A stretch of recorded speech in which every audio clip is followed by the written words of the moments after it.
Hi friends, எல்லாருக்கும் வணக்கம். So இன்றைக்கி வந்து என்னுடைய மிட் நைட் ஸ்டடி விளாக் தான் பார்க்க போகிறீங்க. ஸோ மிட் நைட்டுன்னு சொல்லலாம், மிட் மார்னிங் சொல்லலாம். ஸோ ஒரு 2 o'clock அந்த டைமில் ஸோ நானும் என் ஃப்ரெண்டும் சேர்ந்து தான் படித்தோம். ஸோ அவங்க வந்து டெட் எக்ஸாமுக்காக ப்ரிப்பேர் பண்ணிகிட்ருக்காங்க. ஸோ நான் வந்து Group 4 எக்ஸாமுக்காக ப்ரிப்பேர் பண்ணிகிட்ருக்கேன். ஸோ என்னோடய செட்டப்லாம் கரெக்டாக எடுத்து வச்சுட்டேன். ஸோ எடுத்து வச்சுட்டு நான் டீ ப்ரிப்பேர் பண்ணி குடிச்சிட்டேன். ஸோ அதுக்கப்புறம் கொஞ்சம் ஃப்ரெஷ்அப் ஆயாச்சு. ஸோ அதுக்கப்புறம் ஃபஸ்ட்டு நான் என்ன ஸ்டார்ட் பண்ணேன் அப்படின்னா, கொஞ்சம் தூக்க கலக்கத்தில் இருக்கிற மாதிரி இருக்கும். ஸோ அப்போ வந்து மேக்ஸை கொஞ்சம் பார்ப்போம் அப்படின்னு சொல்லிட்டு மேக்ஸ் எடுத்தேன். ஸோ அவங்க வந்து ஒரு 3 hours தொடர்ந்து இருக்கிற மாதிரி போட்டிருந்தாங்க.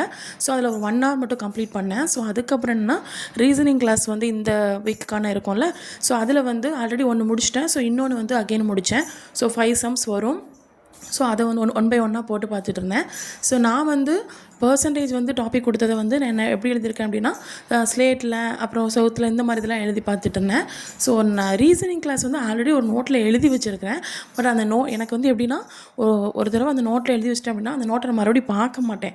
ஸோ அகைன் மறுபடியும் நான் நோட்ஸ் எடுக்க அதாவது எழுதி பார்க்க எனக்கு இன்னும் கொஞ்சம் சில பேர் என்ன பண்ணுவாங்கன்னா, மேக்ஸ் ஆல்ரெடி எழுதி வச்சுருப்பாங்க, அதே மேக்ஸை சும்மா அப்படியே ஓரலாக பார்த்துட்டு போயிடுவாங்க.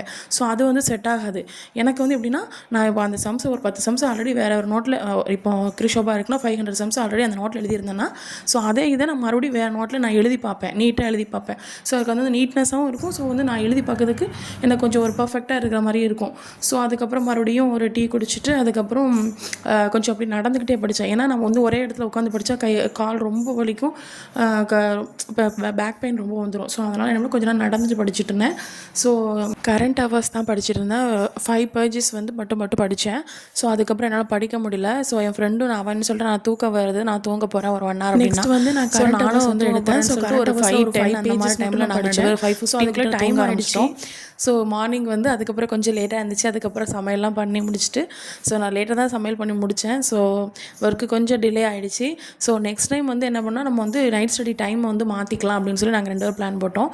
ஸோ இது வந்து அவங்க டெட் எக்ஸாம் வர்றதுனால அவங்க வந்து அந்த டைமில் வந்து அவங்களோட சப்ஜெக்டை மட்டும் படிக்கிறாங்க. ஸோ நான் என்னோடய சப்ஜெக்டை வந்து படிக்கிறேன். 2 பேருக்கு ஒரே சப்ஜெக்ட் தான், பட் அந்த ஷெடியூல் வந்து கொஞ்சம் டிஃப்ரெண்ட்டில். ஸோ அதனால் அவங்களுக்கு டெட் எக்ஸாம் முடிஞ்சதுக்கப்புறம் அப்படியே ஜாயின் பண்ணி படிக்கலாம் அப்படின்னு சொல்லியிருக்கிறாங்க. வீடியோ பிடிச்சிருந்துச்சுன்னா மறக்காமல் லைக் பண்ணுங்கள், கமெண்ட்ஸ் ஏதாச்சும் சரி தெரிவிங்க, ஓகேங்களா? ஸோ இதே மாதிரி நைட் ஸ்டடி வேணும்னா அதுவும் சொல்லுங்கள், நான் நைட் ஸ்டடி போடுறேன். ஓகே.